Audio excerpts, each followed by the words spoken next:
ଅନୁଗୁଳ ଜିଲ୍ଲା କଣିହା ଅଞ୍ଚଳର ସୁଭଦ୍ରା ଟ୍ରେନ୍ରେ ଭୁବନେଶ୍ୱର ଯିବାକୁ ତାଳଚେର ଷ୍ଟେସନରେ ପହଞ୍ଚିଥିଲା। ହେଲେ ସେଠି ଯାଇ ବୁଝିଲା ବେଳକୁ ଭୁବନେଶ୍ୱର ପାଇଁ କିଛି ଟ୍ରେନ୍ ନଥିଲା। ସେଥିପାଇଁ ସେ ତାଳଚେର ରୋଡ଼ ଯାଇ ସେଠୁ ଭୁବନେଶ୍ୱର ପାଇଁ ଟ୍ରେନ୍ ଧରିବାକୁ ଚିନ୍ତା କରିଥିଲା। ହେଲେ ଅଟୋରେ ତାଳଚେର ରୋଡ଼ ଯିବାକୁ ତା ପାଖରେ ପଇସା ନଥିଲା। ସେ ଜଣେ ସାଙ୍ଗକୁ କଲ୍ କଲା, ଆଉ ସେଇ ସାଙ୍ଗ ତାକୁ 200 ଟଙ୍କା ପଠାଇଥିଲା। ଆଉ ସେ ଗୋଟେ ଅଟୋ ଭଡ଼ା କରି ତାଳଚେର ଷ୍ଟେସନ ଅଭିମୁଖେ ବାହାରି ପଡ଼ିଥିଲା। ତାଳଚେରରୁ ଅଟୋରେ ବସି କିଛି ସମୟ ଗଲା ପରେ ପରିବାର ଲୋକେ ସୁଭଦ୍ରାକୁ କଲ୍ ଲଗାଇଥିଲେ। ସୁଭଦ୍ରା ଫୋନ୍ ସୁଇଚ୍ ଅଫ୍ ଥିଲା। ବାରମ୍ବାର କଲ୍ ଲଗାଇ ଚାଲିଥିଲେ, କିନ୍ତୁ ସେ ଗୋଟିଏ ଉତ୍ତର ଆସିଥିଲା, ଆପଣ ଡାଏଲ୍ କରିଥିବା ନମ୍ବର ସୁଇଚ୍ ଅଫ୍ ଅଛି। ଦିନ ଯାଇ ରାତି ହେଲା, ନା ସୁଭଦ୍ରାର ଫୋନ୍ ଲାଗିଲା, ନା ସୁଭଦ୍ରା ଭୁବନେଶ୍ୱର ଯାଇଥିଲା, ନା ସୁଭଦ୍ରା ଘରକୁ ଫେରିଥିଲା। ତେବେ କୁଆଡ଼େ ଗଲା ସୁଭଦ୍ରା? କ'ଣ ଘଟିଲା ତା ସହିତ? ଏସବୁ ଜାଣିବା ଆଜିର ଏ ରହସ୍ୟମୟ କାହାଣୀରେ। ହ୍ୟାଲୋ, ହାଏ, ନମସ୍କାର। ଷ୍ଟୋରି ୱିଥ୍ ପ୍ରତାପର ଆଉ ଏକ ନୂଆ ରହସ୍ୟଭରା କାହାଣୀକୁ ଆପଣଙ୍କୁ ସ୍ୱାଗତ। ଭୁବନେଶ୍ୱରରେ ଏକ ଘରୋଇ କମ୍ପାନୀରେ ଚାକିରି କରୁଥିଲା ଅନୁଗୁଳ ଜିଲ୍ଲା କଣିହା ଅଞ୍ଚଳର ଘରର ବଢ଼ିଲା ଝିଅ ସୁଭଦ୍ରା। ଯାହା ରୋଜଗାର କରୁଥିଲା ନିଜ ଖର୍ଚ୍ଚ କରିବା ସହିତ ବଳକା ଟଙ୍କା ଘରେ ଥିବା ବାପା ମାଆଙ୍କୁ ପଠାଉଥିଲା। ବେଶ୍ ହସ ଖୁସିରେ ବିତୁଥିଲା ସୁଭଦ୍ରାର ଜୀବନ। ଛୁଟି ନେଇ ଘରକୁ ବୁଲିବାକୁ ଆସିଥିବା ସୁଭଦ୍ରା 26 ତାରିଖରେ ଭୁବନେଶ୍ୱର ଯିବାକୁ ଘରୁ ବାହାରିଗଲା। ହେଲେ ତାଳଚେର ଷ୍ଟେସନ ପହଞ୍ଚି ଦେଖିଲା ବେଳକୁ ଭୁବନେଶ୍ୱର ପାଇଁ କିଛି ଟ୍ରେନ୍ ନଥିଲା। ସେ ଚିନ୍ତା କଲା ତାଳଚେର ରୋଡ଼ ଗଲେ ସେଠୁ ତାକୁ ଟ୍ରେନ୍ ମିଳିଯିବ। ହେଲେ ତାଳଚେର ରୋଡ଼ ଅଟୋରେ ଯିବାକୁ ତା ପାଖରେ ପଇସା ନଥିଲା। ଜଣେ ସାଙ୍ଗକୁ କଲ୍ କଲା, ଆଉ ସେ ସାଙ୍ଗ ସଙ୍ଗେ ସଙ୍ଗେ 200 ଟଙ୍କା ପଠାଇଲା ପରେ ଅଟୋ ଭଡ଼ା କରି ତାଳଚେର ରୋଡ଼ ଅଭିମୁଖେ ଅଟୋରେ ବସି ବାହାରିଗଲା ସୁଭଦ୍ରା। ଅଟୋରେ ବସି ଯିବାର କିଛି ସମୟ ପରେ ପରିବାର ଲୋକେ ଝିଅ ସୁଭଦ୍ରାକୁ କଲ୍ କରିଥିଲେ। ହେଲେ ଝିଅର ଫୋନ୍ ଲାଗିନଥିଲା। ଦିନ ଯାଇ ରାତି ହେଇସାରିଥିଲା। ନା ଝିଅର ଫୋନ୍ ଲାଗିଥିଲା, ନା ଝିଅ ଭୁବନେଶ୍ୱରରେ ପହଞ୍ଚିଥିଲା, ନା ଝିଅ ସୁଭଦ୍ରା ଘରକୁ ଫେରିଥିଲା।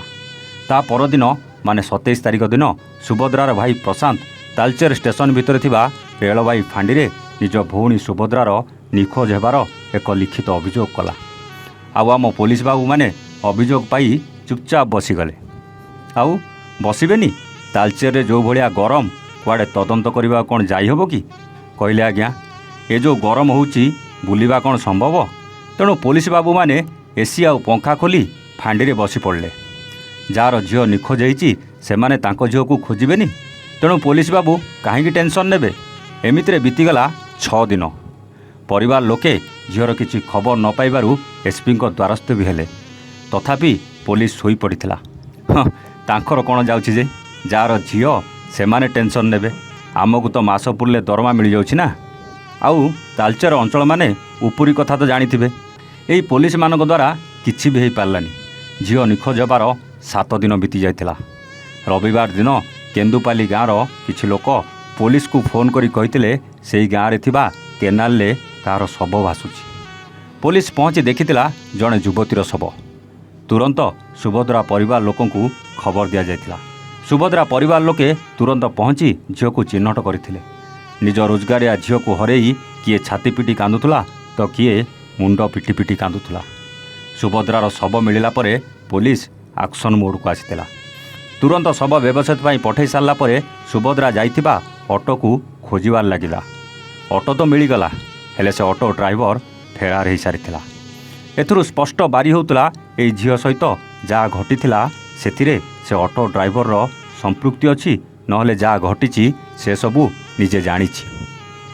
ସେ କଥା ତ ସେ ଅଟୋ ଡ୍ରାଇଭର ଧରା ପଡ଼ିଲେ ସତ ସାମ୍ନାକୁ ଆସିବ। ହେଲେ ପୋଲିସ 7 ଦିନ ଧରି ନ ଶୋଇ ଯଦି ଅଭିଯୋଗ ପାଇବା ପରେ ତୁରନ୍ତ କାର୍ଯ୍ୟାନୁଷ୍ଠାନ ନେଇଥାନ୍ତା, ଆଉ ସେ ଅଟୋକୁ ଆଗରୁ ଧରିଥାନ୍ତା, ହୁଏତ ଝିଅର ଜୀବନ ବଞ୍ଚିପାରିଥାନ୍ତା। ସବୁବେଳେ ପୋଲିସ ଶୋଇପଡ଼ିଥାଏ, ଆଉ କିଛି ଗୋଟେ ମିଳିଲେ ଚିଁକି ଉଠେ। ଯଦି ପୋଲିସ ଉଚିତ ସମୟରେ ଉଚିତ ପଦକ୍ଷେପ ନିଅନ୍ତା, ହୁଏତ ସୁଭଦ୍ରା ଭଳି କେତେ ଝିଅଙ୍କ ଜୀବନ ବଞ୍ଚିଯାଆନ୍ତା। କ'ଣ ଠିକ୍ କହିଲି ନା?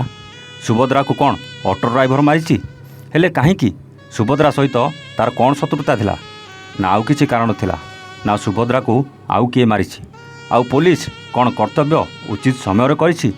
ଏସବୁ ପ୍ରଶ୍ନର ଉତ୍ତର କମେଣ୍ଟ କରି ଆପଣ ନିଶ୍ଚିତ ଜଣାଇବେ। ହଁ, ଖୁବ୍ ଶୀଘ୍ର ଆରମ୍ଭ ହେବାକୁ ଯାଉଛି ଆପଣଙ୍କ ପ୍ରିୟ ରଙ୍ଗ ନମ୍ବର ପ୍ରେମ କାହାଣୀ ବଣ୍ଟି ବବୁଲିଙ୍କ ରଙ୍ଗ ନମ୍ବର ପ୍ରେମ। ସବୁଦିନ ରାତି 9ଟାରେ ଦେଖିବାକୁ ଜମା ବି ଭୁଲିବେନି। ଆଜି ପାଇଁ ରହୁଛୁ। ଆମେ ପୁଣି ଆସିବୁ ଆଉ ଏକ ନୂଆ କାହାଣୀ ସହିତ ଷ୍ଟୋରି ୱିଥ୍ ପ୍ରତାପରେ। ସେତେବେଳେ ଯାଏ ନମସ୍ତେ, ଜୟ ଜଗନ୍ନାଥ।